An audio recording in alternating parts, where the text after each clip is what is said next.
ভেরিয়েবলটা আমরা ডিফাইন করছিলাম যে 1 থেকে 50 পর্যন্ত নাম্বার চাচ্ছি আমরা এদিকে লেখার জন্য, ঠিক আছে?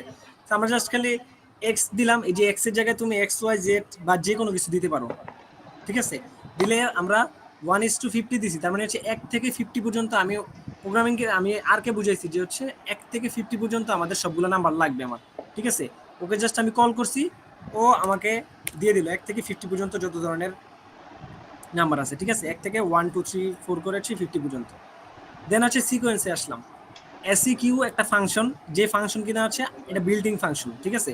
আর এর বা হচ্ছে আর স্টুডিওর ভিতরে হচ্ছে এটা অলরেডি বিল্ড করা, ঠিক আছে? এই ফাংশন চাইলে আমরা নিজেরাও মেক করতে পারবো। তো এখন এই যে সিকোয়েন্স যে ফাংশনটা আছে, এই ফাংশনটা কিভাবে কাজ করে বা এই ফাংশনটা দ্বারা কি করা যায়, আমরা কিন্তু হচ্ছে প্রথমেই আমাদের ধারণা যদি না থাকে তো হচ্ছে আমাদের এই সম্পর্কে জানা লাগবে। তো এটার জন্য আমরা কি করতে পারি, এই যে নিচে যে কোডটা লিখে আছে প্রশ্নবোধক চিহ্নটা দেওয়ার পর হচ্ছে এসইকিউ লেখা লাগবে, ঠিক আছে? যে ফাংশনটা দিয়ে আমরা কাজ করতে চাই ওই ফাংশনটা লিখলে আমরা যদি রান করি, এই যে ডান পাশে হেল্পের যে অংশটা আছে এই অংশটাতে হচ্ছে ও ডিটেলসে আমাকে এই ফাংশন সম্পর্কে সবকিছু বলে দিবে, ঠিক আছে? আর এটার জন্য অবশ্যই হচ্ছে ডাটা অন থাকা লাগবে, ওয়াইফাই অন থাকা লাগবে, ঠিক আছে? আচ্ছা, এরপর হচ্ছে আমি যদি দেখি যে না ঠিক আছে বাই দ্বারা কি বুঝাচ্ছে, ফ্রম দ্বারা কি বুঝাচ্ছে, টু দ্বারা কি বুঝাচ্ছে, তো এই জিনিসগুলো আমার জানা হয়ে গেলে পরবর্তীতে আমি এই ফাংশনে পরবর্তীতে 1 5 এবং হচ্ছে বাই ইকুয়াল টু 0.7 বসাই দিলাম, ঠিক আছে? এখন এই জায়গাতে আমরা রান করি, সিকোয়েন্সে দেখি কি দেখাবে।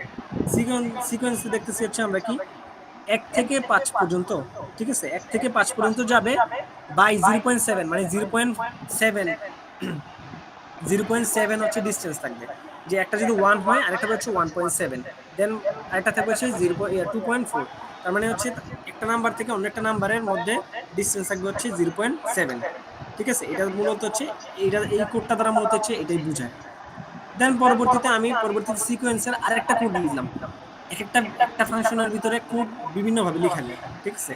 সো তুমি এই যে এদিকে আমরা 1 লিখছি 5 লিখছি, এটা আমরা চাইলে হচ্ছে অন্যভাবেও লিখতে পারি, এটার ভিতরে আর্গুমেন্ট যেগুলো আছে ওগুলাকে কল করে করে লিখতে পারি, ঠিক আছে? পরবর্তী যে কোডটা লিখলাম, পরবর্তী কোডটা হচ্ছে সিকোয়েন্স লেন্থ ইকুয়াল টু 10 আর ফ্রম 1 টু 5, তার মানে হচ্ছে লেন্থ হচ্ছে 10, আমি বলে দিলাম যে হচ্ছে 10 হচ্ছে তার লেন্থ এবং হচ্ছে সে 1 থেকে 5 পর্যন্ত যেতে পারবে, ঠিক আছে? সো এটা আমরা রান করলাম, আমার নিচে যেই রান করার পর নিচে যে অংশটা আসছে 1 1.4 1.8 2.3 এমন করতে করতে 10টা সংখ্যা আসছে, কারণ আমি বলে দিচ্ছি 10, ঠিক আছে?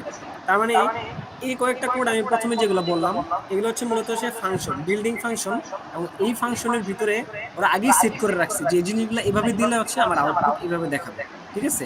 দেন হচ্ছে আমরা যখন ফাংশন ক্রিয়েট করা শিখবো তখন আমরা চাইলে নিজেরাই এগুলা ফাংশন ক্রিয়েট করে আমরা অনেক বড় বড় ম্যাথ সলভ করতে পারবো। যেমন আমরা হচ্ছে ইন্টারে যখন ইন্টিগ্রেশন করছি, ডিফারেন্সিয়েশন করছি, সো ইন্টিগ্রেশনের জন্য কি হতো যে আমাদের একটা লোয়ার লিমিট থাকতো, আপার লিমিট থাকতো, এক্স এর মান বসানো লাগতো, ঠিক আছে?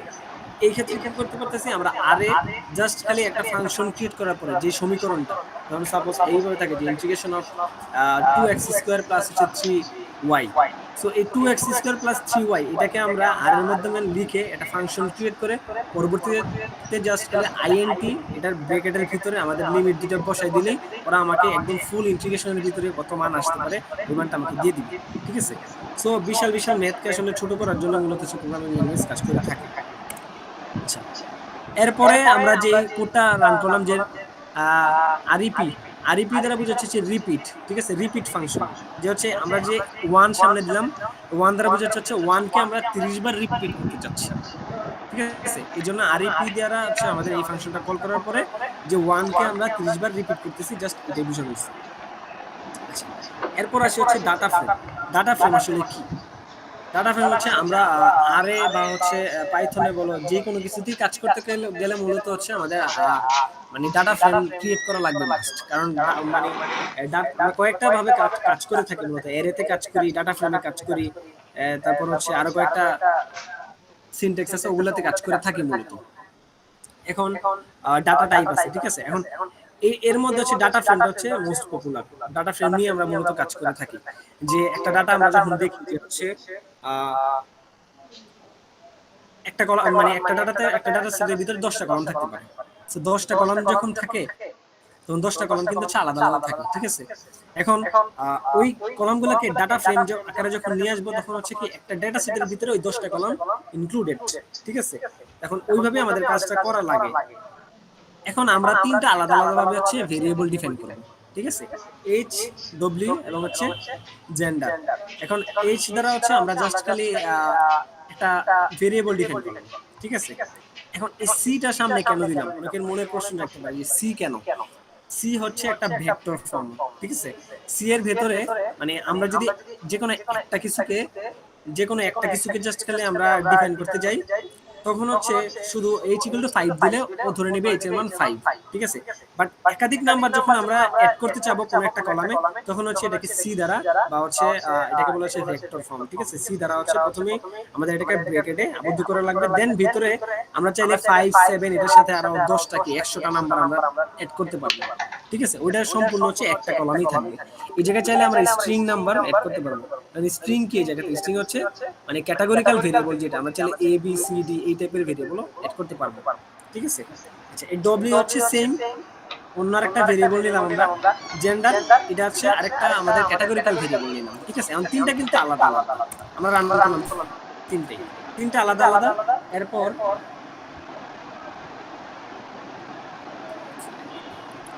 আচ্ছা, অনেকে মনে ঢুকতে পারতেছে না, আমি একটু পজ করতেছি।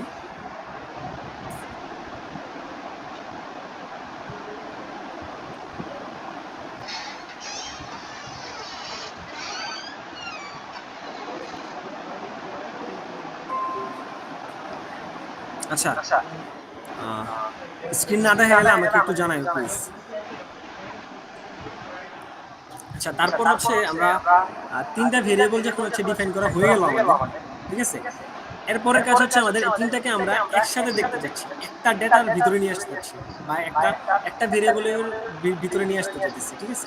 এখন তিনটা রান করার পরে আমরা লিখলাম যে হচ্ছে একটা ভেরিয়েবল লিখলাম যে হচ্ছে ডাটা 5, এই যে এটা লিখলাম, ঠিক আছে, ডাটা 5। আর ডাটা ডট ফ্রেম এটা হচ্ছে একটা ফাংশন, ওই যে আগে আমি প্রথমে বললাম যে বিল্ট ইন ফাংশন। তো বিল্ট ইন ফাংশনের ভিতরে হচ্ছে আমাদের এটা দিতে হবে, ঠিক আছে। ডাটা ডট ফ্রেম হচ্ছে কোন একজন বিজ্ঞানী বা আমাদের মতো অনেকে যারা ব্রিলিয়েন্ট অনেক স্টুডেন্ট, ঠিক আছে, যারা নিয়ে কাজ করছে, তারা এটা মানে হচ্ছে বিল্ড করে রেখে গেছে যে ডাটা ডট ফ্রেমের ভিতরে গিয়ে হচ্ছে আলাদা আলাদা কলামগুলো যখন একসাথে রাখবো, তখন সেগুলা সবগুলো একত্রে মিলে একটা মানে ডাটা সেটে ক্রিয়েট হয়ে যাবে, ঠিক আছে। আমি এটা রান করলাম, রান করার পরে আমি যখন হচ্ছে ডাটা 5টা রান করবো শুধুমাত্র, যে রান করার পর দেখো নিচে হচ্ছে দেখা যাইতেছে যে এইচ একটা মানে দুইটা রো আছে আর তিনটা কলাম আছে। এর মধ্যে এইচ একটা ভেরিয়েবল, ডব্লিউ একটা ভেরিয়েবল, জেন্ডার একটা ভেরিয়েবল, ঠিক আছে। তো এই তিনটা একসাথে হয়ে গেছে। এখন এই ডাটা ডট ফ্রেম যদি না করতাম তাহলে তিনটা কখনো একসাথে হতো না, তিনটা আলাদা আলাদা কল করা লাগতো, ঠিক আছে। এখন পরবর্তীতে চাইলে আমরা এই ডাটা 5টাকে মানে এক্সপোর্ট করে একটা ডাটা সেট বানাই ফেলব। আচ্ছা, এই পর্যন্ত কারো কোনো সমস্যা আছে একটু জানাও প্লিজ। ভাই ডেটা ফাইলটা আইকন বলবেন, ডেটা ডট ফর্ম।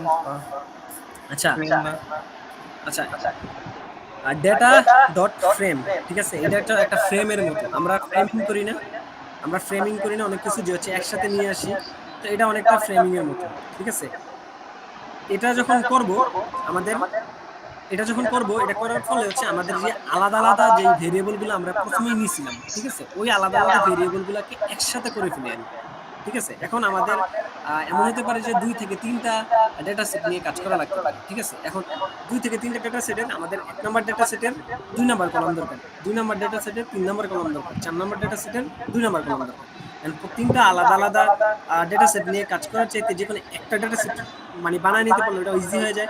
সো আমরা কি করবো, ওই তিনটাকে অ্যাডজাস্ট করার জন্য আমরা ডেটা ফ্রেমের মাধ্যমে একটাতে নিয়ে আসতে পারি, ঠিক আছে। তিনটা আলাদা আলাদা ভেরিয়েবল মূলত এটাই কাজ করে থাকে, ঠিক আছে। আচ্ছা, এরপর আমাদের আছে টাইম সিরিজ ডাটা। এখন আমরা যারা থার্ড ইয়ারে আছে, মূলত থার্ড ইয়ারে মনে হয় টাইম সিরিজ শুরু করে, ঠিক আছে, আমাদের ডিপার্টমেন্টে। তো টাইম সিরিজ ডাটাগুলো কি আসলে, আমি টাইম সিরিজ সম্পর্কে 2 মিনিট বলি। টাইম সিরিজ বলতে বোঝা হচ্ছে মানে আমাদের টাইম ইনক্লুডেড থাকবে, ঠিক আছে, এই ডাটাতে। মানে টাইমের সাপেক্ষে মানে টাইমের সাপেক্ষে মূলত ডেটাগুলো কালেক্ট করা হয়। যে আমাদের প্রত্যেক এমন হতে পারে যে হচ্ছে প্রত্যেক বছর বছর ডাটাগুলো কালেক্ট করি, আবার এমন হতে পারে যে হচ্ছে 6 মাসে একবার কালেক্ট করি, এমন হতে পারে যে হচ্ছে 2 বছর পর পর একবার কালেক্ট করি। এখন প্রত্যেক বছর বছর কালেক্ট করা এক ধরনের ডাটা, মানে এক ধরনের মানে টাইম সিরিজে কাজ করে থাকি, মডেলিং করে থাকি। 10 বছর পর পর হলে এক ধরনের আহ, কাজ করে থাকি। আমরা পড়ছি অলরেডি যারা যে হচ্ছে স্টেশনারি, তারপর হচ্ছে পড়ছি যে সিজনালিটি কি, ট্রেন্ড লাইন, তারপর সাইক্লিক্যাল ভেরিয়েশন, এই জিনিসগুলো পড়ছি। যেমন 10 বছর পর পর যদি কোনো ডাটা কালেক্ট করে থাকে ওটাকে বলা হচ্ছে সাইক্লিক্যাল ভেরিয়েশন ওই জায়গাতে, ঠিক আছে, সাইক্লিক্যাল ডাটা বলা হয়। তো ওই জায়গাতে যে ভেরিয়েশনটা থাকে ওটা মূলত হচ্ছে সাইক্লিক্যাল ভেরিয়েশন থাকে, বাট 1 বছর 2 বছরের জন্য ওগুলোতে সিজনাল থাকে। সাইক্লিক্যালে যেই ধরনের মডেল ফিট হয় এটা কিন্তু সিজনালে সেম ধরনের মডেল ফিট হয়, ঠিক আছে। তো আমরা মডেল ফিটে করে যাব। আমরা এখন জাস্ট মানে টাইম সিরিজ ডেটাগুলো কেমন দেখতে ওই জিনিসটা দেখি, ঠিক আছে। আমাদের অলরেডি ডাটা দেয়া থাকবে। আমাদের ব্রোকোয়েল যে বইটা আছে পড়ানো হয় ডিপার্টমেন্টে, ওই ব্রোকোয়েল বইতে অনেক ধরনের অনেক ডাটা আছে, ঠিক আছে। তো ওই ডাটাগুলো গুছানো থাকে না, ওগুলাকে আমাদের গুছানো লাগে, টাইম সিরিজ ডেটায় কনভার্ট করা লাগে। ওই ডাটাতে দেখবা জাস্ট খালি দেয়া থাকে যে ডেটাগুলো দেয়া থাকে, মানে অবজারভেশন দেওয়া থাকে, বাট এটা কোন সময় কালেক্ট করা হয়েছে, এটা কিভাবে কালেক্ট করা হয়েছে, ইয়ারলি নাকি কোয়ার্টারলি, এই জিনিসগুলো আমাদের লিখা থাকে না, ঠিক আছে। তো ওই জায়গায় যদি জাস্ট খালি একটু লিখা থাকে যে এই ডাটা এইভাবে কালেক্ট করা হয়েছে, দেন তোমার আমার কি করা লাগবে যে হচ্ছে এগুলাকে সাজানো লাগবে, গুছানো লাগবে ডাটাগুলো, ঠিক আছে, রান করার পর। সো টাইম সিরিজ ডাটা এমন হয়, আমি প্রথমে টিএস আর একটা ফাংশন, এই ফাংশনে আমি চাচ্ছি যে হচ্ছে টাইম সিরিজ ডাটাতে কনভার্ট করার জন্য কিছু ডাটা, যে টিএস একটা ফাংশন, এটাও বিল্ডিং ফাংশন। এখন এটা কিভাবে কাজ করে এটা জানার জন্য আমি ওই যে আগে যেটা দেখাইলাম, প্রসঙ্গ চিহ্ন দেওয়ার পর হচ্ছে টিএস লিখে সার্চ দিলে দেন হচ্ছে এটাকে রান করবো আমরা, ঠিক আছে। আচ্ছা, আমি কিন্তু এদিকে রানে ক্লিক করতেছি না, কারণ হচ্ছে কন্ট্রোল আর হচ্ছে এন্টার দুটাকে একসাথে ক্লিক করলেও রান হয়, ঠিক আছে, একই জিনিস। তো টিএস রান করার পরে পরবর্তীতে এদিকে টাইম সিরিজ অবজেক্ট এই সম্পর্কিত যত ধরনের এভিডেন্স আছে ওদের কাছে সবকিছু ওরা দিয়ে দিবে তোমাকে, ঠিক আছে। সো দিয়ে দিলে এদিকে ডেসক্রিপশন গুলো পড়লেই বা আর্গুমেন্ট গুলো পড়লেই হচ্ছে আমরা জেনে যাবো আসলে কি কি করতে হয়, কি কি দিতে হয় ভিতরে, ঠিক আছে। টিএস ফাংশনের ভিতরে কি কি আছে, এই যে এদিকে আছে ডাটা, তারপরে স্টার্ট কবে থেকে শুরু হয়েছে, এন্ড কবে থেকে কবে শেষ হয়েছে, তাদের ফ্রিকোয়েন্সি, এই যে আমি যেটা বললাম, এটা কি মানে মান্থলি ডাটা কালেক্ট করছে নাকি হচ্ছে ইয়ারলি কালেক্ট করছে, ওটার জন্য হচ্ছে যে ওয়ান দেয়া মানে হচ্ছে 1 বছর পর পর ডাটা কালেক্ট করা, ঠিক আছে। তো সরি, ওয়ান মানে হচ্ছে 1 বছর, হ্যাঁ, এক বছর পর পর, আর 12 মানে হচ্ছে প্রত্যেক মাসে মাসে কালেক্ট করা ডেটা, ঠিক আছে। আচ্ছা, এরপর হচ্ছে আমরা যদি হচ্ছে আমরা ফাংশনটাকে রান করি, যদি রান করার পরে যে আমরা নিচে দেখতেছি যে টাইম সিরিজ ডাটা স্টার্ট কত 1959 থেকে শুরু করে এন্ড হয়েছে 1968 পর্যন্ত, ফ্রিকোয়েন্সি 1, তার মানে মাঝে দিয়ে কত 10 বছরের ব্যবধান, ঠিক আছে। প্রত্যেক বছর বছর ডাটাগুলো কালেক্ট করছে। এই যে 1 2 3 4 5 6 7 8 9 10 এগুলো হচ্ছে অবজারভেশন। আমাদের কোশ্চেনে জাস্ট এই অবজারভেশনগুলো দেওয়া থাকে, বাট আমাদের হচ্ছে টাইমগুলো জাস্ট বলা থাকবে যে হচ্ছে এত টাইম থেকে এত টাইম পর্যন্ত এইভাবে ডাটা কালেক্ট করছে, ঠিক আছে। বাট এটা কিন্তু ডেটা না, এই ডাটাকে আমাদের কনভার্ট করে টাইম সিরিজ ডাটা কনভার্ট করা লাগে, ঠিক আছে। আমরা এখন যেটা করলাম এটা জাস্ট টাইম সিরিজ ডাটা অবজারভেশনগুলো আমরা বের করছি। আমরা বলে দিছি উপরে, মানে আমরা অলরেডি বলে দিছিলাম যে স্টার্ট হবে 1959 থেকে, তাহলে প্রত্যেক বছর যদি মানে ডাটা কালেক্ট করে তাহলে 59 থেকে 68 পর্যন্ত যাবে, যেহেতু 10 বছরের কথা বলে দিছি আমরা 1:10, ঠিক আছে। এর পরের যে কোডটা, এটা হচ্ছে 1 থেকে 60 পর্যন্ত, ফ্রিকোয়েন্সি 12, স্টার্ট কত 1959 থেকে, এই যে 2 যে সাথে দিলাম, এই 2 দ্বারা বোঝাচ্ছে হচ্ছে ফেব্রুয়ারি মাস, ঠিক আছে। এই যে এই কোডটা স্টার্ট সি দ্বারা বোঝা, আর সি এর কাজটা তো আমি বুঝাইলাম যে একাধিক নাম্বার যখন ভিতরে লিখা লাগবে, একাধিক আর্গুমেন্ট যখন লিখা লাগবে তখন হচ্ছে সি দ্বারা প্রকাশ করতে হবে। সি এর ভিতরে ব্র্যাকেটে আমি দিলাম যে 1959, 2 দ্বারা বোঝাচ্ছে হচ্ছে 1959 এর ফেব্রুয়ারি মাস থেকে সে ডাটা কালেক্ট শুরু করছে, ঠিক আছে। জানুয়ারি মাসের ডাটা তার কাছে নাই। এরপর ফ্রিকোয়েন্সি বলেছি 12, তার মানে প্রত্যেক মাসের ডাটা এটা, ঠিক আছে। আর এদিকে হচ্ছে 1 থেকে 60, তার মানে হচ্ছে অবজারভেশন থাকবে 60টা, তার মানে 1 থেকে 60 পর্যন্ত যাওয়ার জন্য, ঠিক আছে, প্রত্যেক মাসে মাসে ডাটা তাহলে কয় বছর হতে পারে। এই যে নিচে অলরেডি আমরা দেখলাম যে হচ্ছে 1959 থেকে হচ্ছে 1964, তার মানে প্রত্যেক বছর 12টা করে ডেটা আছে আমাদের, মানে জানুয়ারি থেকে ডিসেম্বর পর্যন্ত। জাস্ট প্রথম যে বছর ওই বছরটা নাই, কারণ আমরা ওদেরকে অলরেডি কল করে দিচ্ছি প্রথম বছর যে জানুয়ারি মাসে না, ফেব্রুয়ারি থেকে শুরু হয়, ঠিক আছে। আচ্ছা, এই পর্যন্ত কারো কোনো সমস্যা আছে টাইম সিরিজ নিয়ে?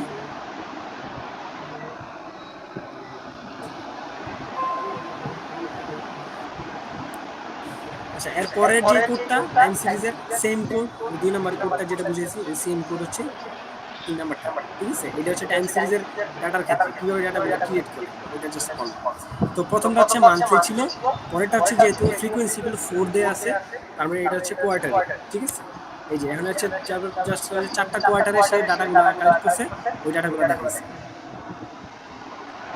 আচ্ছা, তারপর আমরা আসি যে হচ্ছে কলাম নেম কিভাবে হচ্ছে দিতে হয়। ঠিক আছে? যে আমরা একটু আগেই দেখলাম যে কলামগুলা কিভাবে ডিফাইন করে, মানে এই যে 3টা আলাদা আলাদা ভেরিয়েবল লিখছিলাম। ভাই কোয়ার্টারটা কিভাবে কাজ আরেকবার দেখে যাবেন? আচ্ছা, এই যে কোয়ার্টারের ক্ষেত্রে কি আমি বলছিলাম কি ফ্রিকোয়েন্সিটা হচ্ছে এই জায়গায় কাজ করে যাচ্ছে কিভাবে ডাটা কালেক্ট করছি।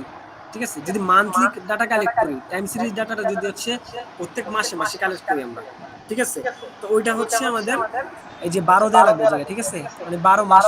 ঠিক আছে? 12 মাস মান্থলি, মানে এক বছরে 12 মাস। তো আমি হচ্ছে 12 দ্বারা বুঝাচ্ছি হচ্ছে কি যে প্রত্যেক মাসে মাসে ডাটাটা কালেক্ট করছি মাসের একটা নির্দিষ্ট টাইমে। ধরো জানুয়ারির 1 তারিখে, ফেব্রুয়ারির 1 তারিখে, মার্চের 1 তারিখে, এইভাবে। ঠিক আছে? আর ফ্রিকোয়েন্সি 4 দেয়া মানে হচ্ছে ওই বছরের, মানে হচ্ছে বছরকে আমরা 4টা ভাগে ভাগ করছি। এন্ড দেন হচ্ছে 4 মাস পর পর হচ্ছে মূলত হচ্ছে মানে ডাটা কালেক্ট 4 না, হ্যাঁ 4 মাস পর পর ডাটা কালেক্ট করছে। ঠিক আছে? ওইটাই বুঝাচ্ছি হচ্ছে কোয়ার্টারি ডাটা কালেক্ট করা। নেক্সট আমরা আসি যে হচ্ছে ক্রিয়েট কলাম নেম। ঠিক আছে? যে কলামগুলোর নেম আমরা দিতে পারি চাইলে। ঠিক আছে? যে আমরা এক্স, আমরা একটা ভেরিয়েবল হিসেবে নিলাম 1 থেকে 3 পর্যন্ত, এটাকে রান করলাম। করার পর হচ্ছে আমরা নেম দিলাম। ঠিক আছে? এই যে 1 থেকে 3 পর্যন্ত আমরা যে ডাটা নিলাম, ওই ডাটার কোনো নাম নাই। ঠিক আছে? এই যে দেখো নিচে আসছে যে নাল আসছে। ঠিক আছে? এখন আমরা এই এক্স ভেরিয়েবলটার প্রত্যেকটা মানে 1 থেকে 3 পর্যন্ত অবজারভেশনগুলোর আমি নাম দিতে চাইতেছি। ঠিক আছে? যে এই অবজারভেশনগুলোকে এই দ্বারা প্রকাশ করা হয়, এটাকে হচ্ছে এই দ্বারা প্রকাশ করা হয়। ঠিক আছে? এটার জন্য কি করতে হবে? নেমস একটা ফাংশন। ঠিক আছে? আমরা কিন্তু বারবার এই ফাংশনের কথা বলতেছি। ঠিক আছে? এটা বিল্ডিং ফাংশন। এটার ভিতরে আমরা যখন হচ্ছে যেই ভেরিয়েবলটার নাম দিতে চাচ্ছি, মানে ভেরিয়েবলটার ভিতরে যে অবজারভেশনগুলো আছে, অবজারভেশনগুলোর নাম দিতে চাচ্ছি, সেটার জন্য আমরা ভিতরে এই যে এ বি সি বা তোমার ইচ্ছা মতো, ঠিক আছে, যেই মানে কলামটা যদি হচ্ছে যদি ডলার থাকে তাহলে উপরে আমরা এই জায়গায় ডলার দিলাম। ঠিক আছে? দেন বি কলামে যদি হচ্ছে থাকে টাকা, তাহলে উপরে দেখলাম যে হচ্ছে টাকা। ঠিক আছে? এই টাইপের মানে নামগুলো আমরা তখন সেট করতে পারবো। আমরা রান করলাম, রান করার পরে দেখলাম যে হচ্ছে এই যে এ বি সি নিচে যেই অপশনটা আসছে, যে এ বি সি, তার মানে এ একটা কলাম, বি একটা কলাম, সি একটা কলাম। ঠিক আছে? এই এক্স যে মানে ইয়েটা আছে, ভেরিয়েবল বা ডাটা সেটটা আছে, এটার ভিতরে এ বি এবং সি দ্বারা বোঝাচ্ছে এ সমান সমান 1, বি দ্বারা 2 বোঝাচ্ছে, সি দ্বারা 3 বোঝাচ্ছে। ঠিক আছে? আমরা জাস্ট আইডেন্টিফাই করি জিনিসটা দিয়ে যে এই নাম্বারটা হচ্ছে কিসের। ঠিক আছে? আচ্ছা, এটা খুবই বেসিক জিনিস। ঠিক আছে? এগুলো খুব বেশি কাজে লাগবে না তোমাদের মানে কাজ করতে গেলে রিয়েল লাইফে। ঠিক আছে? বাট হচ্ছে এরপর যে পার্টগুলো, ঠিক আছে, ম্যাট্রিক্স ভেক্টর নিয়ে আমাদের মানে মেইন কাজ মূলত। ম্যাট্রিক্স জিনিসটা কি? আমরা কিন্তু ইন্টারে ম্যাট্রিক্স পড়ে আসছি যে 2x2 ম্যাট্রিক্স, 3x3 ম্যাট্রিক্স। আমাদের অনার্স লেভেলে ম্যাট্রিক্স আসলে লাগে। ঠিক আছে? ইকোনোমেট্রিক্সে লাগে, আমরা বিভিন্ন ধরনের কোর্সে টাইম সিরিজের দরকার হয়। এখন ম্যাট্রিক্সের কাজটা কি আসলে? ম্যাট্রিক্স আমরা কখন করি? আমরা চাইলেই তো একটা ডাটা সেট নিয়ে কাজ করতে পারি, বাট ম্যাট্রিক্স কেন করি আমরা? ম্যাট্রিক্স তখনই করি, দেখবা রেজা স্যারের কিন্তু হচ্ছে ম্যাট্রিক্স জিনিসটা খুবই প্রিয়। স্যার হচ্ছে পরীক্ষায় খুবই ম্যাট্রিক্স দেওয়ার ট্রাই করে। মানে তোমাদের যদি কারো এই ইকোনোমেট্রিক্স যদি হচ্ছে রেজা স্যার নেয় বা ক্যাটাগরিক্যাল অ্যানালাইসিস যদি রেজা স্যার নেয়, দেখবা যে হচ্ছে স্যার কোনো না কোনো ভাবে চেষ্টা করবে একটা কোশ্চেনের ভিতরে মানে ম্যাট্রিক্স ঢুকাই দেওয়ার। কারণ হচ্ছে ম্যাট্রিক্স জিনিসটা এইভাবে কাজ করে যে অনেক বড় ডাটা সেট যখন থাকে তখন হচ্ছে আমরা মানে ডাইমেনশনে কনভার্ট করে নেই এগুলো, যে 3x3 ম্যাট্রিক্স, 4x4 ম্যাট্রিক্স বা আমাদের যতটা ভেরিয়েবল দেওয়া থাকবে তত বাই তত ম্যাট্রিক্সে কনভার্ট করে পরবর্তীতে কাজগুলো করি। কারণ আমাদের একটা ডেটা সেটের ভিতরে অনেকগুলো ভেরিয়েবল নিয়ে কাজ করা অনেক বেশি টাফ হয়ে যায়, যার কারণে আমরা ম্যাট্রিক্সে যখন কনভার্ট করে নেই তখন হচ্ছে আমরা ইজিলি ওই কাজগুলো করতে পারি। ঠিক আছে? এরপর ম্যাট্রিক্স কিভাবে ক্রিয়েট করে? তো আমরা তো বইয়ে সচরাচর দেখছি 3x3 ম্যাট্রিক্স, 4x4 ম্যাট্রিক্স। এখন এটা চাইলে আমরা প্রোগ্রামিং ল্যাঙ্গুয়েজের মাধ্যমে ক্রিয়েটও করতে পারি। যে আমি যে ফাংশনটা লিখলাম যে m equal to ম্যাট্রিক্স 1:4, 2, এটা দ্বারা বোঝাচ্ছে হচ্ছে 1 থেকে 4 পর্যন্ত আমি সংখ্যা নিলাম, ওই সংখ্যা দ্বারা হচ্ছে এখন একটা ম্যাট্রিক্স ক্রিয়েট করব। ঠিক আছে? আমরা যদি এটা রান করি, রান করার পর আমরা যদি লিখি m, লিখলে নিচে পাইতেছি হচ্ছে 2x2 ম্যাট্রিক্স, যে 1 থেকে 4 পর্যন্ত আমরা একটা ম্যাট্রিক্স পাইলাম। ঠিক আছে? এই যে 1:4 লিখলাম এই যে কারণে হচ্ছে আমরা এখন এই যে থেকে ম্যাট্রিক্স পাইলাম। ঠিক আছে, যে 1 থেকে 4 পর্যন্ত যে অবজারভেশনগুলো আছে ওই অবজারভেশনগুলো দিয়ে হচ্ছে মূলত আমরা ম্যাট্রিক্সটা ক্রিয়েট করছি। এরপর একটু নিচে যাই আমরা, যে রো নেম কলাম নেম। এখন এই ম্যাট্রিক্সের কিন্তু রো এবং কলামের নাম নাই। দেখো উপরে লিখে আছে কমা 1 কমা 2, তার মানে কি যে প্রথমটা হচ্ছে 1 নাম্বার কলাম, এটা হচ্ছে 2 নাম্বার কলাম, এরপরেরটা হচ্ছে 1 নাম্বার সারি, এটা হচ্ছে 2 নাম্বার সারি। ঠিক আছে, এখন রো নেম দ্বারা বোঝাচ্ছে হচ্ছে কি এই ম্যাট্রিক্সের হচ্ছে রো গুলার নামকরণ করা। ঠিক আছে, আর কল নেম দ্বারা বোঝাচ্ছে হচ্ছে এটা হচ্ছে রো নেম, আর ওইটা হচ্ছে নিচেরটা হচ্ছে কলাম নেম। ঠিক আছে, এখন রো নেম বলতে বোঝাচ্ছে হচ্ছে কি এই নিচের যে ম্যাট্রিক্সটা আসছে এই ম্যাট্রিক্সের যে রো গুলো আছে 1 এবং 2 এর নামকরণ করব আমরা। ঠিক আছে, আর কল নেম বলতে বোঝাচ্ছে হচ্ছে কলামগুলোর নামকরণ করব। দেন আমরা রান করি, রান করার পর দেখলাম এই যে নিচে যে ম্যাট্রিক্সটা আছে একটু আগে ছিল কমা 1 কমা 2 কলাম, আর 1 কমা 2 কমা হচ্ছে রো ছিল। ঠিক আছে, এখন হয়ে গেছে দেখো C number column, D number column, বা এ নাম্বার সারি, বি নাম্বার সারি। ঠিক আছে, ম্যাট্রিক্সটা কি বুঝছি সবাই?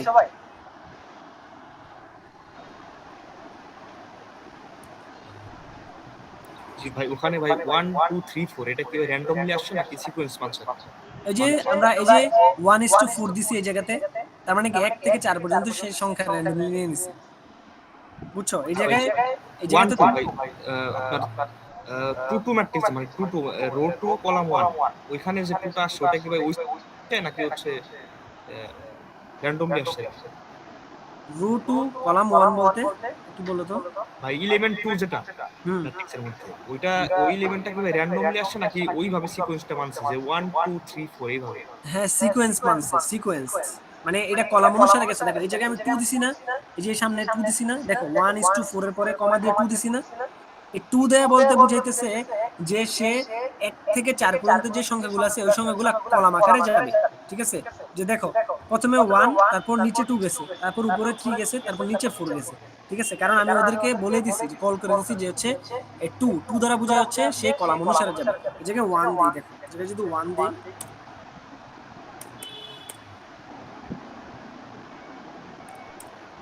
দেখো 1 দিলে কিন্তু হচ্ছে এদিকে একটা হয়ে গেছে, রো হয়ে গেছে। ঠিক আছে, আর 4টা কলাম হয়ে গেছে, সে হচ্ছে কলাম আকারে গেছে। বুঝছো? ওকে ওকে। আর 2 দেওয়ার কারণে হচ্ছে 2/2 ম্যাট্রিক্সের কারণে 2 দেওয়ার কারণে 2/2 ম্যাট্রিক্স হচ্ছে। আচ্ছা, এরপর আমরা আরেকটা ম্যাট্রিক্সে যাই, নিচের আরেকটা ম্যাট্রিক্সে যাই, ওইটা গেলে হচ্ছে তুমি বুঝতে পারবা। দেখো এমডিএটি, এটা আরেকটা ভেরিয়েবল, এটা দ্বারা হচ্ছে আমি আরেকটা ম্যাট্রিক্স ক্রিয়েট করতে যাচ্ছি। ঠিক আছে, উপরে যে কাজগুলো করছি আমি এই সবগুলা কাজ আমি একটা ফাংশনের ভিতরে করে ফেলবো। ঠিক আছে, শুধুমাত্র ম্যাট্রিক্স ফাংশনের ভিতরে করে ফেলবো। আমার চাইলে প্রথমটা তো করতে পারতাম, আমি জাস্ট ভেঙে ভেঙে বোঝানোর জন্য তোমাদেরকে মানে আলাদা করছি এটা। ঠিক আছে, এটাতে ম্যাট্রিক্স ফাংশন কল করলাম, কল করার পরে এই যে সি দিলাম, আমি সি এর কথা আমি বারবার বলছি প্রথমে, সি দেওয়ার পরে হচ্ছে এই যে 1 2 3 4 11 12 13। ঠিক আছে, এই 6টা নাম্বার আমি ভিতরে লিখলাম। 6টা নাম্বার লেখার পরে বলে দিচ্ছি যে হচ্ছে রো ইকুয়াল টু 2, মানে 2টা রো হবে। ঠিক আছে, আর কলাম হবে 3টা, তার মানে এই ম্যাট্রিক্সটা হবে হচ্ছে 2 × 3 ম্যাট্রিক্স। ঠিক আছে, by row equal to true, true দ্বারা বোঝাচ্ছে হচ্ছে হ্যাঁ আমাদের যে নাম্বারগুলো আছে 1 থেকে 13 পর্যন্ত, 1 থেকে 13 না সরি 1 2 3 এবং 11 12 13, আমি কিন্তু এটা আইডেন্টিফাই করে দিয়েছি। ঠিক আছে, যে 1 এবং 2 এবং 3 11 12 এবং 13 এই কয়েকটা নাম্বার দিয়ে হচ্ছে ম্যাট্রিক্স ক্রিয়েট করবা তুমি। ঠিক আছে, ম্যাট্রিক্সকে বলে দিলাম আমি। Then by row equal to true দ্বারা বোঝাচ্ছে যে মানে এই যে নাম্বারগুলো আছে এই নাম্বারগুলো হচ্ছে রো আকারে যাবে সিরিয়ালি। ঠিক আছে, প্রথমে 1 2 3, তারপর হচ্ছে 11 12 13, এটা 1 2 3 থাকবে 1 নাম্বার রোতে, এবার 11 12 13 থাকবে হচ্ছে 2 নাম্বার রোতে। ঠিক আছে, তারপর হচ্ছে ডিম নেমস দ্বারা বোঝাচ্ছে হচ্ছে ডাইমেনশন নেম। ঠিক আছে, আমি এখন ডাইমেনশনের নেমগুলো চেঞ্জ করে ফেলবো। ঠিক আছে, এখন আমি চাচ্ছি যে উপরে যেটা করছিলাম যে কলাম নেম এবং হচ্ছে রো নেম দিছিলাম, এখন এই ম্যাট্রিক্স কলামের ভিতরেই মানে ম্যাট্রিক্স ফাংশনের ভিতরেই আমি লিস্ট আকারে বসাই দিচ্ছি। ঠিক আছে, এটা একটা ডেটা টাইপ লিস্ট, আমরা একটু আগে পড়ছি না যে ডেটা ফ্রেম পড়ছি, যেমন নিউমেরিক, লিস্ট, ভেক্টর, এগুলো একটা ডেটা টাইপ। তো সি দ্বারা বোঝাচ্ছি যে হচ্ছে কি যে এগুলো হচ্ছে রো 1 রো 2, মানে হচ্ছে এই যে উপরে বলে দিছিলাম যে row equal to n row equal to 2 আর n কল ইকুয়াল টু 3। এই 2 মানে হচ্ছে দুইটা রো হবে, তো দুইটা রো এর ক্ষেত্রে দুইটা রো এর দুইটা নাম দিতে চাইতেছি আমি, রো 1 এবং রো 2। আর 3 দ্বারা হচ্ছে বোঝাচ্ছে হচ্ছে 3টা কলাম হবে। সো এই যে কলাম 1 কলাম 2 কলাম 3, ঠিক আছে? এটা করলে পরবর্তীতে আমরা যদি রান করি, এই যে দেখো নিচে যে ম্যাট্রিক্সটা আসছে, এটা একদম একটা ফাংশনের ভিতরে সবগুলো মানে পুরো একটা ম্যাট্রিক্স চলে আসছে, এগুলো রো এবং কলাম সহ, ঠিক আছে? এরপর আমরা চাচ্ছি যে এই ম্যাট্রিক্সের ভিতরে কোনো কিছুকে আইডেন্টিফাই করার জন্য যে আমরা অবজারভেশনগুলো তো চাইলে আইডেন্টিফাই করতে পারি যে 2 × 2 ম্যাট্রিক্সে থাকে কি 1 1 1 2 2 1 2 2, তাই না? এইভাবে অবজারভেশনগুলো থাকে। তা আমি চাচ্ছি যে এম ম্যাট্রিক্সের 2 2 যে 2 2 জায়গাতে যে অবজারভেশনটা আছে, ঠিক আছে? 2 2 ম্যাট্রিক্সের মানে ভিতরে যে অবজারভেশনটা আছে ওইটা আমরা বের করে নিয়ে আসার জন্য। তাই আমরা যদি আগেই দেখি, দেখো 2 2 এর ক্ষেত্রে কি থাকে যে 2 এবং 2 এর ক্ষেত্রে দেখো এই 12টা হচ্ছে আমাদের অবজারভেশন। 2 2 ম্যাট্রিক্স 2 2 জায়গাতে যে অবজারভেশনটা আছে ওটা মূলত হচ্ছে 12, ঠিক আছে? এখন আমরা এইভাবে কল করি যে m 2 2 2 এবং 2 ফুল দেখাচ্ছে এখানে, আচ্ছা সরি, এটা হচ্ছে m dat এর, ঠিক আছে? m dat এর ক্ষেত্রে হচ্ছে 12, আর m এর ক্ষেত্রে কত ছিল? m এর ক্ষেত্রে ছিল হচ্ছে 4, হ্যাঁ m এর ক্ষেত্রে হচ্ছে 2 2 এর যে অবজারভেশনটা সেটা হচ্ছে 4 ছিল, ঠিক আছে? যার ফলে m এর ক্ষেত্রে যখন হচ্ছে আমরা 2, 2 দিছি, আমাদের হচ্ছে ওই m ম্যাট্রিক্সের যে 2 এবং 2 এর যে অবজারভেশনটা আছে ওটা আমাদেরকে দেখাচ্ছে, ঠিক আছে? এখন বলতে পারো যে হচ্ছে ভাই এই জায়গাতে হচ্ছে মানে 2, 2 দিলেই ওই ম্যাট্রিক্সের ভিতরের অবজারভেশনটা কাছে, কারণ হচ্ছে এই থার্ড ব্র্যাকেট দ্বারা বোঝায় মূলত হচ্ছে রো এবং কলামের মানে যে নাম্বারিং গুলা, ঠিক আছে? যে 1 নাম্বার রো এর এবং হচ্ছে 3 নাম্বার কলামের যে অবজারভেশন আছে ওই অবজারভেশনটাকে আমি দেখতে চাচ্ছি, ঠিক আছে? তাহলে ওই থার্ড ব্র্যাকেটের ভিতরে মূলত হচ্ছে আমাদের ওই অবজারভেশন মানে রো এবং কলামের নাম্বারিংটা দিয়ে দেওয়া লাগবে, ঠিক আছে? দিলে হচ্ছে আমাদের ওই রো এবং কলামের অবজারভেশনটা দেখাবে। এটা ম্যাট্রিক্সের নিয়ম, ঠিক আছে? এরপর আমরা আসি ম্যাট্রিক্স সম্পর্কে আরেকটু বলবো যে M1 M2 আরেকটা নতুন করে ম্যাট্রিক্স তৈরি করছি আমি, ঠিক আছে? এই যে M1 M2 দুটা ম্যাট্রিক্স বানাইছি, ঠিক আছে? ওই আগেরটার মতোই, প্রথমটার মতোই। দেন এদিকে বানানোর পরে এই যে আর বাইন্ড এবং সি বাইন্ড এই দুটো দ্বারা কি বোঝায়, এই দুটো জিনিস খুবই কাজে লাগে, ঠিক আছে? আমাদের ডেটা মাইনিং করতে গেলে, ইকোনোমেট্রিক্স করতে গেলে, যে আর বাইন্ড এবং হচ্ছে সি বাইন্ড কি, সি বাইন্ড আর বাইন্ড দ্বারা বোঝা হচ্ছে রো আকারে এই ডেটাগুলো দেখাবে। এই যে আমি যখন হচ্ছে রান করলাম যে M1 আর M2 ম্যাট্রিক্সটা, ঠিক আছে? এই যে M1 যদি একটা ম্যাট্রিক্স আমরা দেখি, এই ম্যাট্রিক্সটা হচ্ছে 2/2 ম্যাট্রিক্স, M2 একটা ম্যাট্রিক্স, এটাও 2/2 ম্যাট্রিক্স। এটাকে রো আকারে দুইটাকে একসাথে আমরা দেখাবো, তখন হচ্ছে এই যে দেখো রো আকারে দেখাতেছে হচ্ছে আর বাইন্ড মানে কি, প্রথম দুইটা রোতে হচ্ছে আমাদের 1 নাম্বার ম্যাট্রিক্সটা বা M1 ম্যাট্রিক্সটা, পরের দুইটা রোতে হচ্ছে আবার M2 ম্যাট্রিক্সটা, ঠিক আছে? এরপর আমরা যখন কলাম বাইন্ড দিলাম, কলাম বাইন্ড মানে কি, এটা কলাম আকারে দেখাচ্ছে যে M1 ম্যাট্রিক্সটা প্রথমে কলাম আকারে, পরবর্তীতে M2 ম্যাট্রিক্সটা, এর পাশে আবার 3 এবং 4 কলামে হচ্ছে M2 ম্যাট্রিক্সটা দেখাচ্ছে, ঠিক আছে?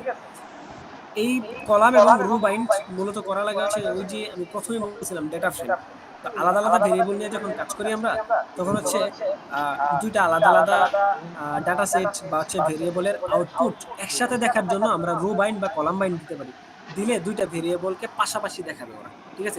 এই জায়গায় আমি M1 আর M2 দিলাম, যার ফলে হচ্ছে M1 এবং M2 ম্যাট্রিক্স দুইটা পাশাপাশি দেখাইতেছে যে 1 2 3 এবং 4, তার মানে 1 এবং 2 হচ্ছে আমাদের M1 ম্যাট্রিক্সের অবজারভেশনগুলো যেগুলো, আর 2 গুলো হচ্ছে আমাদের M2 বা হচ্ছে সেকেন্ড যে ম্যাট্রিক্সটা ক্রিয়েট করেছিলাম ওই সেকেন্ড ম্যাট্রিক্সের অবজারভেশনগুলো।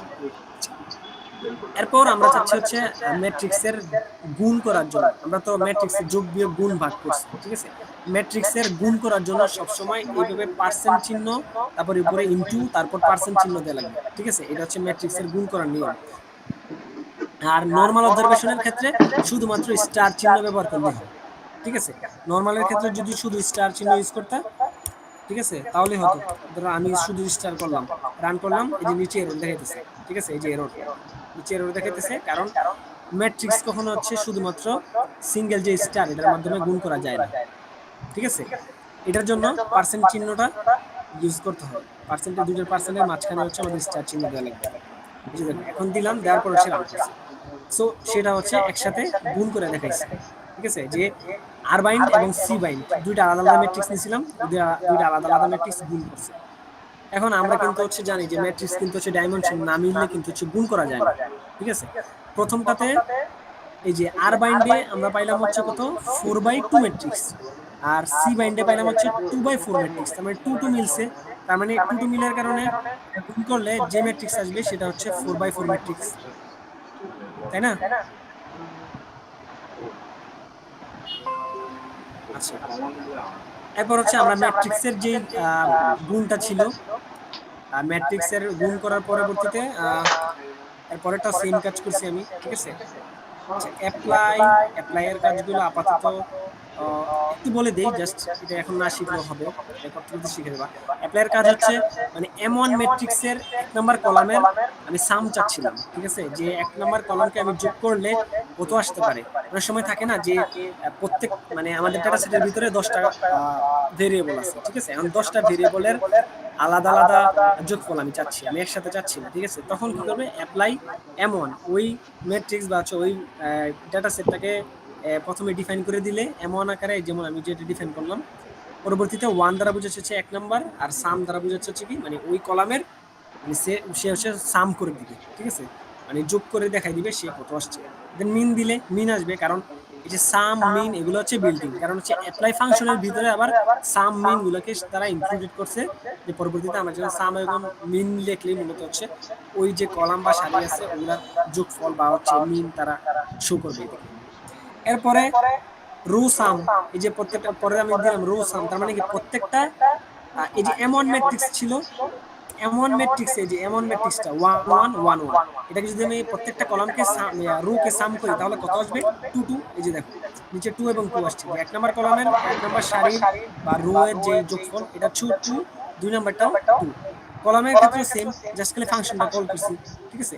মিন বের করতে চাইলে রো মিন M1 রো মিন M2, এই যে অবজারভেশনগুলো দেখতেছো এগুলো সব হচ্ছে একটা হচ্ছে যোগফল, একটা হচ্ছে রো এর যোগফল, একটা হচ্ছে কলামের যোগফল, একটা হচ্ছে রো এর মিন, আর একটা হচ্ছে কলামের মিন, ঠিক আছে। কারণ আমাকে বলে ম্যাট্রিক্স নিয়ে কারো কোনো প্রশ্ন আছে কিনা। ভাই পাইথনে একটা বিল্ট ইন ফাংশন ছিল আপনার, ওই ডাটা সেটের নাম যেটা থাকবে ওটা ডট ডেসক্রাইব দিলে আপনার টোটাল যত ধরনের সামারি মেজার্স আছে, মিন ভ্যারিয়েন্স সবার সমান। আর কি ধরনের কিছু আছে কিনা? হ্যাঁ, আরও আছে, ঠিক আছে। আর জাস্ট সামারি লিখলে ভিতরে মানে হচ্ছে ওই ভেরিয়েবলটা দিলে আসবে সামারি, ঠিক আছে, ওকে, আর কিছু লাগবে না, দিলেই হবে। আচ্ছা, ওগুলোতে আমরা আসবো যখন সে ডেসক্রিপটিভ স্ট্যাটিস্টিক্স করানো হবে, ঠিক আছে, ওগুলোতে আসবো। ভাই মাল্টিপ্লিকেশনটা একটু আরেকটু বললাম। ম্যাট্রিক্স মাল্টিপ্লিকেশন, দেখো ম্যাট্রিক্স মাল্টিপ্লিকেশন সবসময় হচ্ছে এই যে পার্সেন্ট চিহ্ন, তারপর স্টার চিহ্ন, তারপর পার্সেন্ট দেওয়া লাগে, ঠিক আছে। নর্মাল দুইটা ভেরিয়েবল যোগ করার জন্য বা দুইটা নাম্বারকে গুণ করার জন্য জাস্ট স্টার দিলেই যথেষ্ট, ঠিক আছে। বাট তুমি যখন হচ্ছে ম্যাট্রিক্সে গুণ করতে যাবা, তো ম্যাট্রিক্সে যে ডাইমেনশন মিলা লাগে, তাই না। আমরা ডাইমেনশনের ক্ষেত্রে কি মানে কেমন জানি যে 2 × 4 যদি হয় তাহলে পরবর্তী যে ম্যাট্রিক্সটা তার সাথে গুণ করতে চাচ্ছি সেটা 4 × 2 হওয়া লাগবে, তাই না।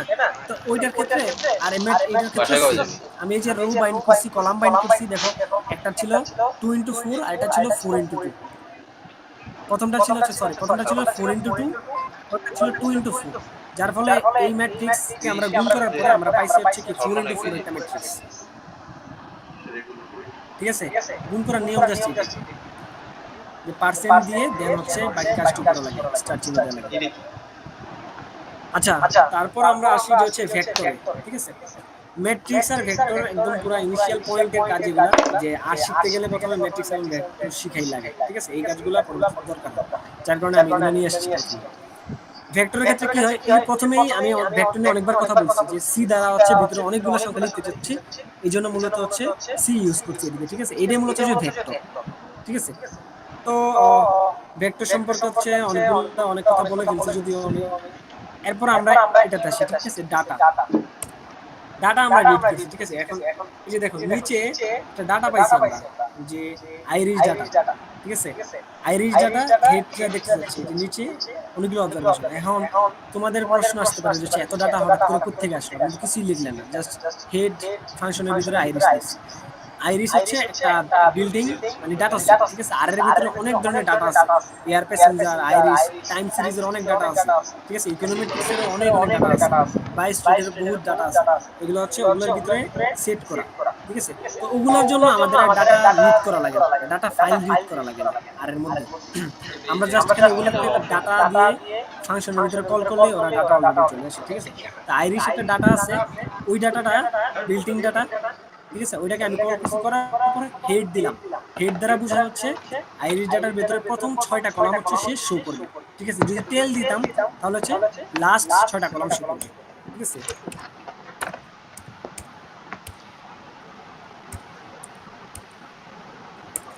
এই যে লাস্ট 6টা, তার মানে কি ওভারঅল ডাটা ছিল হচ্ছে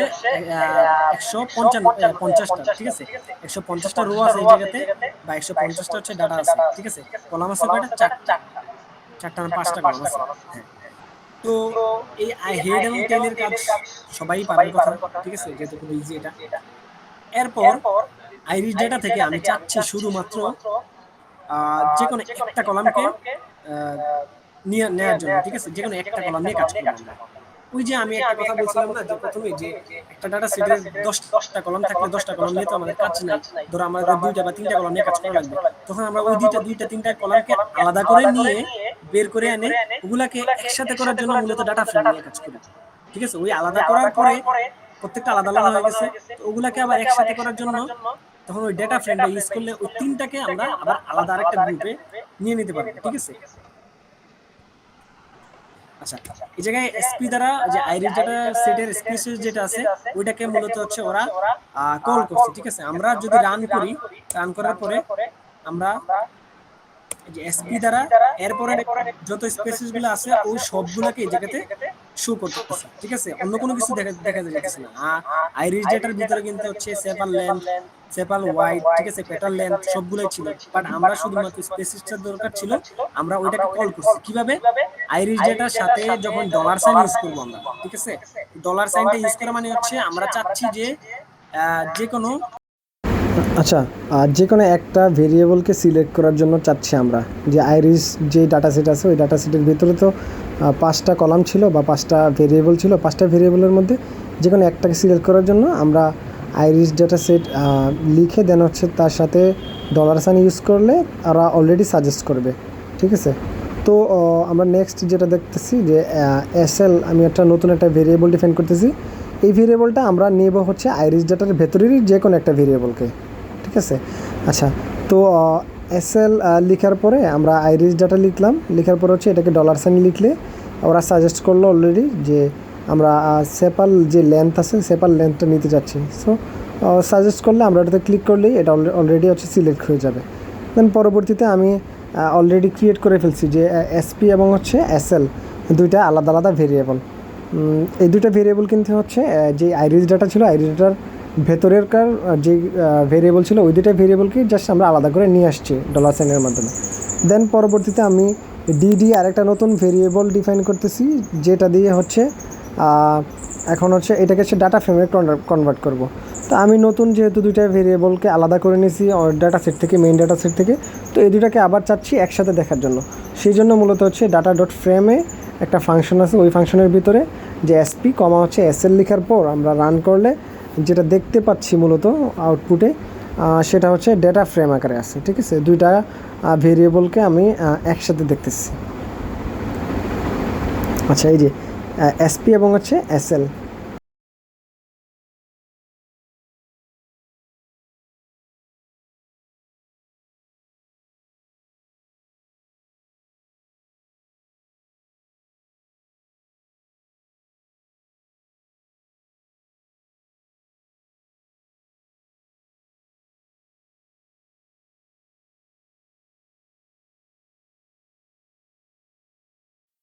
আচ্ছা, এরপরে যে কাজটা এটা মূলত হচ্ছে আমি অলরেডি যে কাজটা করে ফেলছি এটার মতোই, যে এসপি এটা দ্বারা হচ্ছে আমি একটা নতুন ভেরিয়েবল ডিফাইন করছিলাম, দেন সেটাকে হচ্ছে আবার ডাটা ফ্রেমের মধ্যে হচ্ছে ইনক্লুড করছি, এটুকুই। আচ্ছা, এরপরে যে কাজটা এটা হচ্ছে আমি চাচ্ছি হচ্ছে একটা কলাম হচ্ছে বাদ দেওয়ার জন্য, ঠিক আছে? কারণ স্পেসিয়াসের যেই কলামটা আমি আলাদা করে নিয়েছিলাম, ঠিক আছে, আর একটু আগে যেটা আমি যে এসএসপি করলাম, ঠিক আছে, সেটাকে হচ্ছে নিউমেরিক আকারে নিয়ে নিছি অলরেডি, ঠিক আছে? যে হচ্ছে ওইটার ভিতরে স্ট্রিং আকার যেটা ছিল আমি ওইটাকে হচ্ছে যেমন হচ্ছে ভার্জিনিকা, ভার্সিকালার, এই জিনিসগুলোকে আমি হচ্ছে 1 2 3 দ্বারা ডিফাইন করে দিচ্ছি। ঠিক আছে, যেমন ভার্জিনিকা হলে হচ্ছে 3, ভার্সিকালার হচ্ছে 1, আর একটা কী জন্য ছিল ওইটার জন্য হচ্ছে 0। ঠিক আছে, আর একটা ক্যাটাগরির জন্য 0। তো আমরা যেহেতু অলরেডি ওইটাকে ডিফাইন করে ফেলছি 0 1 2 দ্বারা, সো সেক্ষেত্রে হচ্ছে আমরা চাচ্ছি যে ওই মেইন ডাটা সেট থেকে আমাদের যেই স্পেসেসের যেই কলামটা আছে ওই কলামটাকে ডিলিট করে দেওয়ার জন্য। ঠিক আছে, সো আমরা ওইটাই করছি, জাস্ট সিলেক্ট করে মাইনাস ওই সি এর ভেতরে হচ্ছে আমরা ওই কলামের নামটা দিয়ে দিছি, সে হচ্ছে অটোমেটিক তার যেই মেইন ডাটা সেট ওই ডাটা সেট থেকে হচ্ছে ওইটা ডিলিট করে ফেলবে। ডিলিট করে দেন হচ্ছে নতুন আরেকটা ডাটা সেট ক্রিয়েট করছি আমরা, সেটা হচ্ছে এই যে নিউ ডিডি হচ্ছে আমাদের তাহলে নতুন ডাটা সেট, যেখানে হচ্ছে স্পেসিসের যেই ইয়েটা ছিল কলামটা ছিল ওইটা থাকবে না, দেন এইটার বদলে আমরা যেই নিউমেরিক্যাল যেই কলামটা নিলাম যে 0 1 2, ওই 0 1 2 এর কলামটা হচ্ছে এক্সিস্ট করবে। পরবর্তীতে চাইলে আমরা সামারি করতে পারি, যে আইরিস ডাটার সামারি করলাম, দেন হচ্ছে আমরা দেখতে পেলাম যে হচ্ছে মেইন আইরিস ডাটা যে ছিল ওই ডাটাটার জন্য হচ্ছে মিন, মিডিয়ান, মোড ওই ব্যাপারগুলো হচ্ছে এদিকে শো করতেছে। পরবর্তীতে চাইলে আমরা যদি মিন বের করতে চাই, যে আমরা চাচ্ছি আইরিস ডাটা সেটের ভিতরে মানে মেইন আইরিস ডাটা সেটের ভিতরে যে হচ্ছে সেপাল লেন্থ যেই কলামটা আছে ওই কলামের মিন দেখতে চাচ্ছি শুধু। ঠিক আছে, আমরা অন্য কোনো কলামে দেখতে চাচ্ছি না, শুধুমাত্র ওই কলামেরই। তো সেক্ষেত্রে হচ্ছে আমরা মিন যে ফাংশনটা আছে ওইটার ভেতরে গিয়ে আইরিস ডাটা সেটকে আমরা ডাটা সেটের ভিতরের যেই সেপাল লেন্থ যেই কলামটা আছে ওই কলামটা হচ্ছে $সাইন দিয়ে হচ্ছে তাকে আমরা কানেক্ট করে দিলাম। করানোর পরে আমরা যেই রান করলে মূলত হচ্ছে যে ওই কলামের মিনটা হচ্ছে শো করবে। ঠিক আছে, ওই কলামের মিনটা হচ্ছে 5.84333। আচ্ছা, এরপরে যে ফাংশনটা ইউজ করছি মূলত এটা হচ্ছে আমাদের যে কোয়ান্টাইল বের করার জন্য মূলত হচ্ছে আমরা এটা ইউজ করা হয়েছে, যে ফার্স্ট কোয়ান্টাইল, সেকেন্ড কোয়ান্টাইল, থার্ড কোয়ান্টাইল আমরা পড়ছি ফার্স্ট ইয়ারে বেসিক স্ট্যাটিস্টিক্সে। ওই কোয়ান্টাইলগুলো বের করার জন্য মূলত হচ্ছে আমরা এই কোয়ান্টাইল ফাংশনটা ইউজ করছি। ঠিক আছে, এগুলো সবগুলোই বিল্টিং ফাংশন। আচ্ছা, তারপরে যেই ব্যাপারটা যেটা হচ্ছে আমাদের প্যাকেজ ইনস্টল করে কীভাবে, যে আমি $সাইন দিয়ে অলরেডি এটাকে হাইড করে রাখছি, কমেন্ট আকারে রাখছি। বাট আমরা চাইলে হচ্ছে কি নতুন যখন হচ্ছে আমরা প্যাকেজটা ইনস্টল করতে যাব তখন হচ্ছে এটাকে হচ্ছে তখন হচ্ছে এই যে কী বলে এটাকে হেস্টিক সাইন দিয়ে হচ্ছে এটাকে যদি হাইড করে রাখি বা কমেন্ট আকারে রাখি তখন কিন্তু সেটা ইনস্টল হবে না। ঠিক আছে, তো এই জন্য আমাদের কী করতে হবে, যে আমাদের লিখতে হবে যে ইনস্টল ডট প্যাকেজ, এটা লিখে দেন হচ্ছে আমাদের যে প্যাকেজটা আছে ওই প্যাকেজের নামটা হচ্ছে ভিতরে এন্ট্রি করলে হচ্ছে এটা পরবর্তীতে রান হওয়া শুরু করবে। বাট একটা প্যাকেজ রান হতে প্রচুর টাইম লাগে, প্রচুর টাইম বলতে একটা বড় প্যাকেজ রান হইতে 4 থেকে 5 মিনিট সময় লেগে যায় ইন্টারনেট ভালো না থাকলে।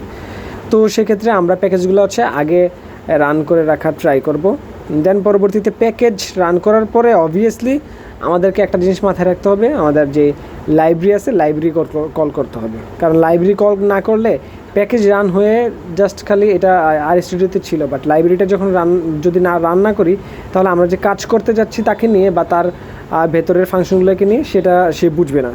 সো সেই জন্য আমাদেরকে হচ্ছে প্যাকেজ ইনস্টল করার পর আমাদের হচ্ছে লাইব্রেরিটাকে রান করে রাখা লাগবে। আচ্ছা, তারপর আমরা আসি হচ্ছে প্লটিংয়ে, যে আমরা তো জানি যে স্ট্যাটিস্টিক্সে হচ্ছে ভেরিয়েবলগুলো বিভিন্নভাবে প্লটিং করা যায়। আমরা শিখছি অলরেডি যে হচ্ছে স্ক্যাটার প্লট, তারপর হচ্ছে লাইন প্লট, পাই প্লট, বার ডায়াগ্রাম, হিস্টোগ্রাম, সবগুলো হচ্ছে আমি আজকে আস্তে আস্তে এগুলো দেখাবো। সো প্রথমে যেটা দেখাচ্ছি সেটা হচ্ছে স্ক্যাটার প্লট। এদিকে হচ্ছে এক্স এবং হচ্ছে ওয়াই দুইটা আলাদা আলাদা ভেরিয়েবল আমি ডিফাইন করলাম। ঠিক আছে, এই ভেরিয়েবল ডিফাইন করার পরে আমি চাচ্ছি যে এই দুইটা ভেরিয়েবলকে হচ্ছে প্লট আকারে দেখাতে, এটা হচ্ছে স্ক্যাটার প্লট আকারে দেখাতে। সো এই জন্য আমাদের হচ্ছে যে বিল্ডিং ওই জায়গাতে অলরেডি একটা ফাংশন ছিল যে প্লট, এটা হচ্ছে আমাদের আরের সাথেই ছিল, একদম পুরো বেসিক ফাংশন। প্লটের ভিতরে গিয়ে জাস্ট হচ্ছে এক্স এবং হচ্ছে ওয়াইকে আমরা এদিকে ইনপুট দিয়ে দিলে পরবর্তীতে সে অলরেডি গ্রাফ দেখাবে। তো এদিকে একটু কথা বলে নেই, সেখানে হচ্ছে স্ক্যাটার প্লট আমি লিখছি মেইন, যার কারণে হচ্ছে আমাদের গ্রাফের উপরে স্ক্যাটার প্লট লেখাটা উঠছে। ঠিক আছে, দেন হচ্ছে এক্স লেব, ওয়াই লেব, এগুলো তোমরা যদি নাও দাও কোনো সমস্যা নেই। ঠিক আছে, পিসিএইচ বলতে বোঝাচ্ছে হচ্ছে এটার সাইজটা কেমন হবে। আর কালার যে এদিকে ইউজ করছে এটা হচ্ছে RGB কালার। এটা হচ্ছে আমরা ইন্টারনেটে গেলেই পাবো, বিভিন্ন ধরনের কোড আছে, ওই কোডের মাধ্যমে কালারগুলো চেঞ্জ করা যায়। লাইন গ্রাফের ক্ষেত্রেও সেম, আমি যে দুইটা ভেরিয়েবল আমি ডিফাইন করছি, করার পর জাস্ট প্লটের মধ্যে গিয়ে এক্স এবং ওয়াই আগেরটার মতোই সেম কাজ করছি, জাস্ট টাইপ ইকুয়াল টু হচ্ছে এল দিছি। তার মানে হচ্ছে কি, মানে এই গ্রাফটা হবে হচ্ছে মানে লাইন গ্রাফ, ঠিক আছে। আমি জাস্ট টাইপ ইকুয়াল টু 1 দ্বারা বুঝিয়ে দিছি যে হচ্ছে এটা একটা লাইন গ্রাফ হবে। আগেরটা ছিল ডট ডট, এখনটা হচ্ছে জাস্ট লাইন গ্রাফ হয়েছে, ঠিক আছে। এতটুকু পার্থক্য এই দুটার মধ্যে। আচ্ছা, এরপর আমরা দেখাবো হচ্ছে বার প্লট। আচ্ছা, সেমভাবে হচ্ছে আমি একটা ভেরিয়েবল ডিফাইন করছি এদিকে, যে হাইট ভেরিয়েবল ডিফাইন করার পরে আমি জাস্ট এটাকে হচ্ছে বার প্লট যে ফাংশন আছে ওই ফাংশনে আমি হাইটের যে অপশনটা ছিল বা হচ্ছে ভেরিয়েবল ডিফাইন করছিলাম ওই ভেরিয়েবলটা দিয়ে দিয়েছি, ঠিক আছে। তো তোমরা এই ব্যাপারগুলো ইন ডিটেলসে জানার জন্য এদিকে হেল্প যে ফাংশনটা আছে ওই বা হচ্ছে হেল্প যে হচ্ছে অপশনটা আছে, হেল্প অপশনে যাওয়ার পরে এদিকে আমাদের যেই ফাংশনটা ছিল বার প্লটটা এদিকে লিখলে ওরা হচ্ছে মানে বার প্লট সম্পর্কিত যত ধরনের ছিল মানে আর্গুমেন্ট ইউজ করা লাগবে এই ফাংশনের ভিতরে সবগুলো আর্গুমেন্টের পুরো ডেসক্রিপশন এই জায়গায় দিয়ে দিবে, ঠিক আছে। তো তোমরা যদি চাও যে হচ্ছে গ্রাফটা আরেকটু সুন্দর করবা বা গ্রাফটাকে হচ্ছে আরেকটু অন্যভাবে ডিজাইন করবা, এটাও পসিবল, ঠিক আছে। জাস্ট হেল্প ফাংশনে যাওয়ার পর এদিকে ফাংশনের ভিতরে কী কী ইউজ করছে, আর্গুমেন্টগুলো কী কী, এই জিনিসগুলো বোঝার পর তুমি চাইলে নিজে নিজে মডিফাই করতে পারবা, কোনো সমস্যা নেই, ঠিক আছে। আচ্ছা, এরপর কালারের যে ব্যাপারটা বললাম, কালারের ক্ষেত্রেও সেম কিন্তু, ঠিক আছে। যে তুমি চাইলে এদিকে ব্লু ইউজ করতে পারো, ব্লু ইউজ করলে হচ্ছে এদিকে ব্লু কালার দেখাবে, রেড করলে রেড, বাট থাকে না যে হচ্ছে দুইটা কালার একসাথে মিলে একটা নতুন ধরনের কালার তৈরি করে, ওগুলো হচ্ছে RGB কালার।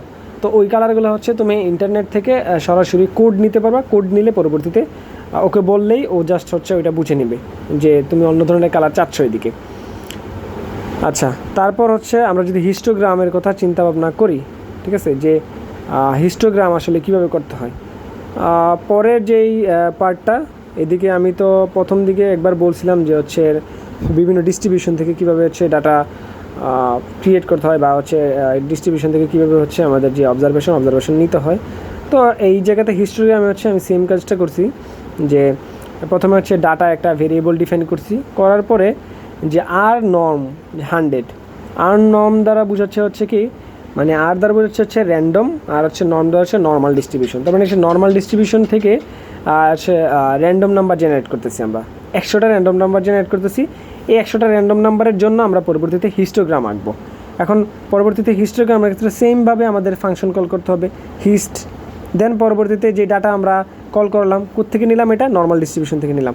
তো হিস্টের ভেতরে হচ্ছে আমরা যে ডাটাটা আমরা কল করছি বা ভেরিয়েবলটা কল করছি ওই ভেরিয়েবলটা আমরা জাস্ট হিস্টোগ্রামের ভিতরে ডাটা ইনপুট দিয়ে দিছি, ঠিক আছে। যে আমরা এই ডাটার জন্য আমরা হিস্টোগ্রাম চাচ্ছি, মানে নর্মাল ডিস্ট্রিবিউশন থেকে যেই ডাটাগুলো বা অবজারভেশনগুলো আমরা অলরেডি ক্রিয়েট করলাম, ঠিক আছে, ওগুলাকেই ওই র্যান্ডম ভেরিয়েবলগুলোর জন্য আমরা হিস্টোগ্রাম চাচ্ছি। এই যে এখন এটা রান করার পরে দেখতেছি এটা হচ্ছে হিস্টোগ্রাম দেখাচ্ছে। হিস্টোগ্রামটা যদি হচ্ছে আমরা মানে হচ্ছে করি একটা গ্রাফের মতো আঁকি, দেখবো যে এটা বেল শেপ আসতেছে, ঠিক আছে। এটা হচ্ছে আমরা জানি কি নর্মাল ডিস্ট্রিবিউশনের গ্রাফ হচ্ছে অনেকটা বেল শেপ, তো ওইটা হচ্ছে দেখতে অনেকটা বেল শেপের মতোই, যদি হচ্ছে রাইটও না বা হচ্ছে লেফট স্কিউডও না সরাসরি। তো আমরা ধরে নিতে পারতেছি যে হচ্ছে নর্মাল ডিস্ট্রিবিউশন থেকে এটা র্যান্ডম ভেরিয়েবলগুলো কালেক্ট করছিলাম বলেই হচ্ছে মূলত আমাদের এই গ্রাফটা হচ্ছে এখন বেল শেপ দেখাচ্ছে, ঠিক আছে। এরপর আমরা চাইলে ভিন্ন ভিন্ন যেই ডিস্ট্রিবিউশন আছে, ইউনিফর্ম ডিস্ট্রিবিউশন, পয়সন ডিস্ট্রিবিউশন, ওগুলো থেকেও আমরা চাইলে ডাটা জেনারেট করতে পারি, ঠিক আছে। ওই জেনারেটেড ডাটা দিয়ে আমি জাস্ট এক্সাম্পল আকারে এই জিনিসগুলো দেখানোর জন্য জাস্ট খালি আমি এই ডাটাগুলো কালেক্ট করছি। বাট আমরা যখন ডেটা সেট নিয়ে কাজ করবো, ডেটা সেটের ভিতরে যেই কলামের মধ্যে অবজারভেশন থাকবে, ডিপেন্ডেন্ট ভেরিয়েবল, ইন্ডিপেন্ডেন্ট ভেরিয়েবল, ওই ভেরিয়েবলগুলো পরবর্তীতে আমরা এভাবে প্লট করে করে দেখবো, হিস্টোগ্রাম করে দেখবো যে কোন ডিস্ট্রিবিউশন ফলো করে। কারণ হচ্ছে আমরা ইনিশিয়াল পয়েন্টে আমরা আসলে একটা ডাটা কোন ধরনের ডিস্ট্রিবিউশন ফলো করে এটা মূলত হচ্ছে বুঝতে পারি হচ্ছে হিস্টোগ্রামের মাধ্যমে।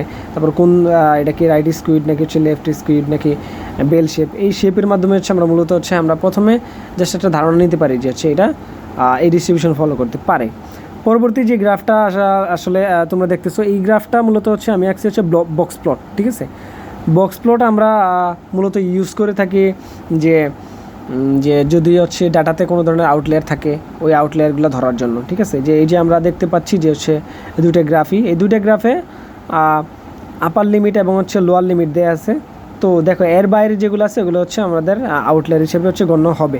তো এটার জন্য কী করছি, ডাটাতে গিয়ে আমি লিস্ট আকারে দুইটা মানে ভেরিয়েবল ডিফাইন করছি, আর ভিতরে হচ্ছে আননর্ম মানে হচ্ছে ওই নর্মাল ডিস্ট্রিবিউশনের ভিতর থেকেই আমি দুইবার ডাটা নিছি, ঠিক আছে। দুইবার ডাটা নিছি বলতে হচ্ছে ডাটা জেনারেট করছি, ঠিক আছে। এগুলোকে বলা হচ্ছে জেনারেটেড ডাটা। তো নর্মাল ডিস্ট্রিবিউশন থেকে হচ্ছে র্যান্ডম ভেরিয়েবল জেনারেট করছি। ওই দুইটা ভেরিয়েবলের জন্য আমি মূলত হচ্ছে বক্স প্লটটা মানে যেটা দেখাচ্ছে ওইটা হচ্ছে মূলত ওই দুইটা ভেরিয়েবলের জন্য, ঠিক আছে। আমরা চাইলে পরবর্তীতে যখন ডেটা সেট নিয়ে কাজ করবো সেমভাবে একটা ডেটা সেটের ভিতরে দুইটা ভেরিয়েবলকে এভাবে হচ্ছে আলাদা আলাদাভাবে বক্স প্লটের মাধ্যমে দেখতে পারবো। ওই ভেরিয়েবলের ভিতরে বা ওই ডাটা সেটের ভিতরে ওই কলামগুলোতে যদি কোনো ধরনের আউটলেয়ার থাকে এই জায়গাতে শো করবে, ঠিক আছে। তো আউটলেয়ার ডিটেক্ট করা এটা একটা ইনিশিয়াল প্রসিডিওর, যে আউটলেয়ার আছে কিনা এটা আমরা চাইলে দেখতে পারি। আউটলেয়ার ডিটেক্ট করার আরও অনেক মানে হচ্ছে নিয়ম আছে। আমরা মাল্টিভিডিওর যখন পড়বো তখন হচ্ছে দেখতে পারবো যে কীভাবে হচ্ছে আউটলেয়ার ডিটেক্ট করে বা মানে কোন জায়গাতে আউটলেয়ার আছে এবং কারা কারা আউটলেয়ার আমরা চাইলে ওগুলো বের করতে পারবো, ঠিক আছে। আর একটু মানে কমপ্লেক্স যখন অ্যানালাইসিসে যাবো তখন হচ্ছে ওই জিনিসগুলো আমরা চাইলে বের করতে পারবো। আচ্ছা, এটা গেলে আমরা পরবর্তীতে আসি যে পাই চার্ট কীভাবে করতে হয়, ঠিক আছে। তো পাই চার্টের ক্ষেত্রে সেমভাবে আমরা সাইজ নিলাম কয়েকটা, যে 10, 20, 30, 40, আর ওগুলাকে হচ্ছে লেবেলিং করলাম, যে লেবেলস দিয়ে যে ABCD। তো পরবর্তীতে আমরা পাই যে ফাংশনটা আছে এই ফাংশনটা হচ্ছে এইটা অলরেডি আর এর বিল্ডিং ফাংশন। তো এটার ভেতরে গিয়ে জাস্ট আমরা সাইজ এবং হচ্ছে মানে ক্যাটাগরিটা দিয়ে দিলেই মানে লেবেলিংটা দিয়ে দিলেই তো পরবর্তীতে যেই চার্টটা দেখতেছো তোমরা মূলত এইটাই হচ্ছে পাই চার্ট। এদিকে আমরা অলরেডি বলে দিচ্ছি যে হচ্ছে ABCD চারটা যেই জায়গা তারা হচ্ছে দখল করে আছে মূলত হচ্ছে এটাই শো করতেছে। সো ফাংশনের ভিতরে আমরা হেল্প ফাংশনে গিয়ে পাই লিখলে অলরেডি হচ্ছে মানে ইন ডিটেলসে পাই চার্ট সম্পর্কিত সব কিছু ওরা দিয়ে দিবে, ঠিক আছে। সো একজনের যেহেতু কোশ্চেন করছিল যে মানে এটার ভেতরে মানে কত পার্সেন্ট এটা দেখা যাবে কিনা, অবভিয়াসলি এটা দেখা যাবে, এটার জন্য একটা সিস্টেম আছে, ঠিক আছে। এটা হচ্ছে মোটামুটি তোমরা আরেকটু যখন হচ্ছে অ্যাডভান্স লেভেলে যাবা তখনই বুঝতে পারবা যে এটা কীভাবে বের করে। জাস্ট এই যে ফাংশনের ভিতরে কতগুলো আর্গুমেন্ট দেখতেছো এই আর্গুমেন্টগুলো সবগুলো ইউজ করলে তুমি এই পাই চার্টটাকে আরও বেশি আকর্ষণীয় করে তুলতে পারবা, ঠিক আছে।